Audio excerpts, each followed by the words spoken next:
Welcome to I dream media. So మోకాళ్ళ నొప్పుల సమస్య చిన్న వయసులోని సమస్య చూస్తూ ఉన్నాము. ఎందుకు మరి దీనికి ఆయుర్వేదంలో ఎటువంటి ట్రీట్మెంట్స్ ఉన్నాయి, హోమ్ రెమెడీస్ కూడా తెలుసుకుందాం. మనతో పాటు ఉన్నారు ప్రముఖ ఆయుర్వేద వైద్య నిపుణులు డాక్టర్ లక్ష్మి అన్నదాత గారు. మ్యామ్ నమస్తే అండి. నమస్తే అండి. సో మ్యామ్, జనరల్గా చూస్తే మోకాళ్ళ నొప్పులు మాట్లాడితే ఒకప్పుడు చాలా పెద్ద ఏజ్లో ఎక్కువగా వర్క్ చేసే వాళ్ళలో చూసేవాళ్ళం. ఇప్పుడు అలా కాదు, చిన్న వయసు నుంచే ఈ ప్రాబ్లం అనేది చూస్తున్నాం. 20 years ఆఫ్ ఏజ్ నుంచి. ఎందుకంటారు? చాలా రైట్ పాయింట్ తీసుకున్నారు. సహజంగా ఏంటంటే ఒకనొక టైంలో మనము 60 and above ఉన్న వాళ్ళలో మోకాళ్ళు నొప్పులు అని చూసేవాళ్ళం. అది కూడా ఏంటంటే ఏజ్ వారీగా వచ్చేటువంటి డీజనరేటివ్ చేంజెస్ కానివ్వండి, లేదంటే బాడీలో వచ్చేటువంటి మార్పులు, ఎముకల్లో అరుగుదల రావటము, ఎముకలు గుల్లబారిపోవటము, ఆస్టియోపోరోసిస్ అంటాం. ఇట్లాంటి కారణాల వల్ల పెద్దవాళ్ళు. కానీ ఈ మధ్య కాలంలో ఏంటంటే 20, 30 లేదా 40 ఏళ్ళ లోపల ఉన్న వాళ్ళకు కూడా ఎక్కువగా మోకాళ్ళు నొప్పులు రావటం అనేది చూస్తున్నాం. దీన్ని మెడికల్ పరిభాషలో పటిల్లా ఫీమరల్ పెయిన్ సిండ్రోమ్ అంటాం. అంటే ఏంటంటే మోచిప్ అంటాం కదా, మన మోకాళ్ళకి కీల్కి జాయింట్ పైన ఫీమర్ జాయింట్, కింద టిబియో ఫిబులా జాయింట్, ఎముకలు అయితే ఎట్లయితే లాగి పట్టు ఉంటాయో అలాగే మనకి మోకాళ్ళ చిప్ అనేది ఒక ట్రయాంగులర్ షేప్లో ఒక ప్లేట్ లాగా ఉంటుంది అనమాట. అది మన మూమెంట్స్ని ఈజీ చేయటం కోసము, అదేవిధంగా నడిచినప్పుడు ఎటువంటి ఇబ్బంది లేకుండా ఎముకలు జారిపోకుండా పట్టుకొని ఉండేదానికి ఆ జాయింట్, నీ జాయింట్ని ఒక ప్లేస్లో ఉంచేదానికి ఉపయోగపడుతుంది. కానీ ఇప్పుడు ఏజ్లో చూసుకుంటే 20 years 30 years వాళ్ళకి ఏంటంటే ఒకటి మెయిన్ రీజన్ ఎక్కువగా కంప్యూటర్స్ మీద కూర్చొని ఉండటం. అవర్స్ టుగెదర్ కంప్యూటర్స్ డెస్క్ వర్కే ఉంటుంది, లేదంటే గంటల తరబడి ఒకే చోట కూర్చొని వర్క్ చేయటం. ఇట్లాంటి అన్ని కారణాల వల్ల మనం సిట్టింగ్ పోస్చర్లో కూర్చున్నప్పుడు ఎలా ఉంటుందంటే కాళ్ళు కొంచెం వెనక్కి ఫ్లెక్స్ చేసి కూర్చుంటాం. అలా కూర్చున్నప్పుడు ఏంటంటే ప్రెషర్ అంతా కూడా ఈ మోకాలు చెప్ప పైన ఎక్కువ పడుతుంది అనమాట. అలా పడి కూర్చొని లెగవంగానే మోకాళ్ళు పట్టేసినట్టు ఉండటం, నొప్పులు రావడం. మేము ఓపీలో 10 మందిని నీ పేషెంట్స్ కనుక చూసినట్లయితే వాళ్ళల్లో 6 కంపల్సరిగా బిలో 40 ఉన్న వాళ్ళే ఉంటున్నారు. అంటే ఈ ప్రివలెన్స్ అనేది చాలా ఎక్కువ అయిపోయింది. సో దీనికి ప్రధానంగా కారణాలు మనము ఈ సిస్టమ్స్ మీద, కంప్యూటర్ మీద ఎక్కువగా కాన్స్టెంట్ లాంగ్ అవర్స్ కూర్చొని పనిచేయటం కానివ్వండి, లేదు అంటే ఎక్కువ ఏమంటారు ఒకే పొజిషన్లో కూర్చొని టీవీ చూడటం గంటల తరబడి, లేదంటే ఒకే పొజిషన్లో కూర్చొని ఆ మొబైల్ చూడటము, ఏదైనా యాక్టివిటీ అనేది సెడెంటరీగా ఒకే చోట కూర్చొని చేయటం వల్ల ప్రధానంగా మన నీ జాయింట్ పటెల్లా మీద కొంచెం ఒత్తిడి ఎక్కువ అవటం వల్ల వచ్చేటువంటి ఒక సమస్య. అయితే ఇందులో మనం ముఖ్యంగా తెలుసుకోవాల్సింది ఏంటంటే ఎప్పుడైతే మనము అగెయిన్స్ట్ ద గ్రావిటీ, సాధారణంగా పెద్దవాళ్ళలో ఏంటంటే నడిచేటప్పుడు కానీ కూర్చున్నా, నుంచున్నా, లేదంటే ఎక్కువగా ఏదైనా బరువులు మోసినప్పుడు కింద కూర్చునేటప్పుడు, స్క్వాటింగ్ చేసేటప్పుడు, అంటే మోషన్కి వెళ్ళేటప్పుడు మోకాళ్ళు నొప్పులు వస్తున్నాయని కంప్లైంట్ చేస్తారు. కానీ వీళ్ళల్లో ఏంటంటే అగెయిన్స్ట్ ద గ్రావిటీ, అంటే మన గ్రావిటీకి అగెయిన్స్ట్గా చేసేటువంటి వర్క్స్, అంటే మెట్లు ఎక్కేటప్పుడు కానివ్వండి, ఏదైనా స్లోప్స్ ఉంటే ఆ స్లోప్స్ ఎక్కేటప్పుడు కానివ్వండి, ఇట్లాంటి యాక్టివిటీస్ చేసేటప్పుడు వాళ్ళకి పెయిన్ అనేది వస్తుంది.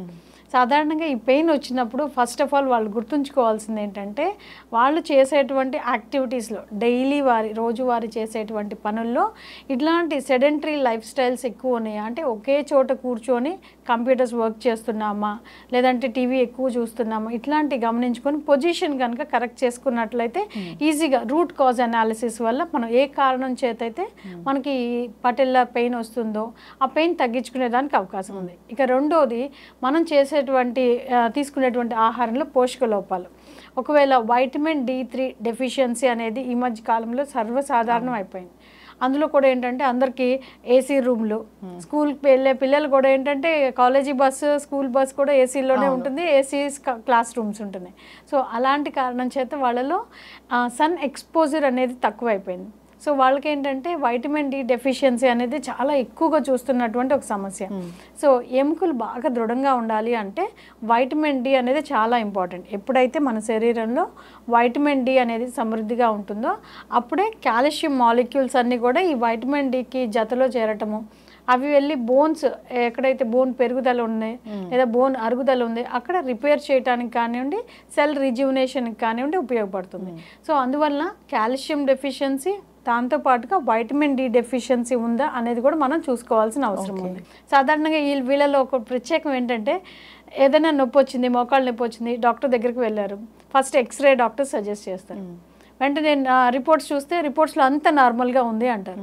అంటే రిపోర్ట్స్లో ఎక్స్రే ఫిల్మ్స్లో మనం ఈ ఎక్స్రే తీసినప్పుడు మోకాల దగ్గర ఈ పై ఎముక కింద ఎముక మధ్యలో ఉండేటువంటి గ్యాప్ ఏదైతే ఉంటుందో ఆ గ్యాప్ స్పేసెస్ అనేది చాలా నార్మల్గా ఉంటాయి.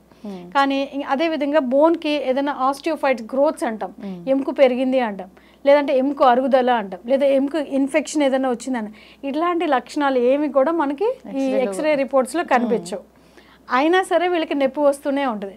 దీనికి ప్రధాన కారణం ఇందాక మనం చెప్పుకున్నటువంటి ఇవన్నీ కూడా, అంటే సెడెంటరీ లైఫ్ స్టైల్లో ఒకే చోట కూర్చోవటము, మోకాళ్ళు ఫ్లెక్స్ చేసుకొని ఎక్కువ ఒత్తిడి మోకాళ్ళ మీద పడేటువంటి వర్క్స్ చేయటం, ఇలాంటివన్నీ కూడా మనం జాగ్రత్తగా పరిశీలించుకున్నట్లయితే మనకి ఎక్స్రే రిపోర్ట్స్లో నార్మల్గా ఉన్నట్లే మనకి మోకాళ్ళ నొప్పులు కూడా రాకుండా ఉండేదానికి అవకాశం ఉంటుంది. ఎస్, ఖచ్చితంగా మ్యామ్. సో మోకాళ్ళ నొప్పులు వస్తున్నాయి అన్నప్పుడు ఎటువంటి హోమ్ రెమెడీస్ ఉంటాయి? ఆయుర్వేద పరంగా దీన్ని పూర్తి స్థాయిలో తగ్గించవచ్చా? చాలా చక్కటి ప్రశ్న. ఇందాక మనం జనరల్గా ఏంటంటే మోకాళ్ళు నొప్పులు రాగానే అందరూ ఒకటి అనుకుంటుంది మోకాళ్ళు అరుగుదల అని.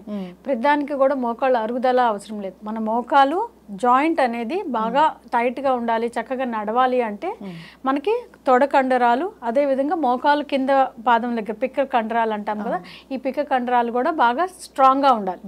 అలా అప్పుడే మన జాయింట్ని టైట్గా హుక్ చేసి హ్యాంగర్ లాగా పనిచేసి మన మూమెంట్ అనేది నడిచేదానికి చాలా వీలుగా ఉండేలా చేస్తుంది. దానికి ఏంటంటే ఒకటి మనం పోషకాలు జాగ్రత్తగా చూసుకోవాలి. తినే ఆహారంలో వైటమిన్ డి, B12 కండరాలకు ఉపయోగపడుతుంది కాబట్టి, అదేవిధంగా కాల్షియం కూడా కండరాలు మూమెంట్స్కి చాలా ఉపయోగకరంగా ఉంటుంది. సో ఇలాంటి న్యూట్రియంట్స్ అన్నీ కూడా పోషకాలు సమృద్ధిగా ఉండేలా చూసుకోవాలి. తర్వాత ఎక్సర్సైజ్లు అనేవి చాలా చాలా ఇంపార్టెంట్. ఎప్పుడైతే మనం చిన్న వయసులో ఉన్న వాళ్ళందరూ కూడా ఏంటంటే సహజంగా ఎక్సర్సైజ్లు ఇప్పుడు కాదులే తర్వాత చేద్దాం అని లైఫ్ స్టైల్లో ఏంటంటే సెడెంటరీ లైఫ్ స్టైల్, ఒక చోట కూర్చోవడం, పని చేయడం, ఒక చోట కూర్చొని టీవీలు చూడటము, ఇట్లాంటివన్నీ కూడా అందరికీ అలవాటు అయిపోయినాయి. సో అందుకని చిన్నపాటి ఎక్సర్సైజ్ చేయటం వల్ల, అంటే మనం చేసే పనుల్లోనే కొద్దిగా పడుకొని, మనం మోకాళ్ళు నొప్పులు ఉన్నప్పుడు ఎక్కువగా మోకాళ్ళ మీద ప్రెషర్ పడకుండా కొద్దిగా పడుకొని కానీ కూర్చొని కానీ మోకాళ్ళు స్ట్రెచ్ చేయటము, థై మజిల్స్ని, అదేవిధంగా బటక్ మజిల్స్ నడుము దగ్గర ఉండేటువంటి కండరాలని టైట్ చేసేటువంటి, స్ట్రెంగ్తెన్ చేసేటువంటి కొన్ని ఎక్సర్సైజ్లు ఉంటాయి. ఆ ఎక్సర్సైజ్లు కనుక చేసుకున్నట్లయితే త్వరగా వాళ్ళకి ఎటువంటి ఇబ్బంది లేకుండా, ఎటువంటి సర్జరీస్ కూడా అవసరం లేకుండా మన మోకాళ్ళ నొప్పులు తేలిగ్గా నయం చేసుకోవచ్చు. ఇంకోటి మీరు అడిగారు ఆయుర్వేదిక్లో ఎలాంటి చికిత్స ఉంది. సహజంగా ఏదైనా నొప్పి రాగానే ఎక్స్టర్నల్ అప్లికెంట్స్, ఆయిల్స్ కానివ్వండి, ఏమన్నా బామ్స్ కానీ రాసుకుంటే సరిపోతుందా అని అడుగుతారు. కానీ ఇది రూట్ కాజ్ ఏంటంటే మనం చేసేటువంటి యాక్టివిటీస్లో. సో యాక్టివిటీస్ని జాగ్రత్తగా మనం పరిశీలించుకుంటూ మనం కొద్దిపాటి స్టార్టింగ్లో నొప్పి కనుక ఉన్నట్లయితే ఐస్ ప్యాక్స్ అంటాం, అంటే మన ఇంట్లోనే ఐస్ తీసుకొని దానికి ఐస్ ప్యాక్స్ లాగా పెట్టుకొని మనం మోకాల పైన పెట్టుకొని కొంచెం ఎక్సర్సైజ్ చేసినా, కాస్త కాళ్ళు స్ట్రెచ్ చేసి ఫ్లెక్స్ చేసుకుంటున్నా కూడా నొప్పి తగ్గేదానికి అవకాశం ఉంటుంది. ఇది వెరీ ఇనిషియల్ స్టేజెస్లో. కొద్దిగా రోజులు ఎక్కువ రోజులు ఉంటుంది అన్న సందర్భాల్లో హాట్ అండ్ కోల్డ్ ప్యాక్స్ అనేవి ఆల్టర్ చేసుకుంటూ మనం చేయాల్సిన వస్తుంది. ఇంకా ఆయుర్వేదంలో ప్రత్యేకంగా చిన్న వయసులో వచ్చే మోకాళ్ళ నొప్పులకి, అంటే చిన్న పిల్లలకి వచ్చేటువంటి మోకాళ్ళ నొప్పులకి వాలుక స్వేదం అని చెప్పారు. అంటే ఇసుకని చిన్న మూటలాగా కలిపేసి దాంట్లో కొంచెం నీళ్లు కానీ ఆయిల్ కానీ తడిపేసి దాన్ని మూటలాగా చుట్టేసి కొంచెం వేడి సెగ చేసి దాన్ని మోకాళ్ళ పైన ఆవిరి పట్టించినట్టు, అంటే మనం కాపడం పెడతామంటాం కదా, అట్లా కాపడం పెట్టడం వల్ల కూడా అది నొప్పి అనేది తగ్గేదానికి అవకాశం ఉంది. ముఖ్యంగా నొప్పి రావడం గల కారణాలు ఏంటి, అక్కడ డెఫిషియన్సీ ఆఫ్ న్యూట్రియంట్స్ అవ్వచ్చు, లేదా అక్కడ కండరాల మీద ఒత్తిడి పడటం, అదే పటెల్లా మీద ఏదైతే మజిల్స్ అన్ని లిగమెంట్స్ అన్ని అటాచ్ అయి ఉంటాయో వాటికి న్యూట్రియంట్ సప్లై తక్కువ అవటం. సో ఈ వేడి వల్ల ఏంటంటే అక్కడ రక్త ప్రసరణ అనేది పెరగటం కారణం చేత రక్తంలో నుంచి న్యూట్రియంట్స్ అన్ని కూడా మనకి బోన్ టిష్యూ జాయింట్స్కి అందే అవకాశం ఉంటుంది. సో సహజంగానే మనకి త్వరగా నయమయ్యేదానికి అవకాశం ఉంటుంది. సో పెయిన్ నుంచి త్వరగా రిలీఫ్ పొందేదానికి ఇది చిన్న వయసు వాళ్ళే కాదు, పెద్ద వయసు వాళ్ళకు కూడా తేలిగ్గా మనము ఎటువంటి సర్జరీస్ లేకుండా ఆయుర్వేద పద్ధతులు పాటిస్తూ కూడా మనము ఆ మోకాళ్ళ నొప్పుల నుంచి త్వరగా విముక్తి పొందొచ్చు. Yes, thank you so much ma'am, చాలా చక్కగా చెప్పారు. సో ఎప్పుడైతే న్యూట్రిషన్ తక్కువ ఉంటుందో మనకి అప్పుడు ఇలాంటి సమస్యలు అనేవి వస్తూ ఉంటాయి. సో మోకాళ్ళ నొప్పులకి రకరకాల కారణాలు కూడా చెప్పారు. సో మజిల్ స్ట్రెంత్ లేకపోవడం, ఇలాగా సో యాక్టివిటీస్ కూడా లేకపోవడం వల్ల ఇలాంటి సమస్యలు వస్తూ ఉన్నాయి. సో విటమిన్ డి డెఫిషియన్సీ అయితే అందరిలో కనిపిస్తూ ఉంది. సో జాగ్రత్తలు తీసుకోవాలని కోరుకుందాం. ఇంకా ఏదైనా ఇబ్బందులు ఉన్నాయి, మోకాళ్ళ నొప్పుల గురించి ఇంకా ఏదైనా ప్రశ్నలు ఉన్నాయన్నప్పుడు ఒకసారి కాంటాక్ట్ చేయాలని కోరుకుందాం. చాలా చక్కటి ఇన్ఫర్మేషన్ అండి, ధన్యవాదాలు.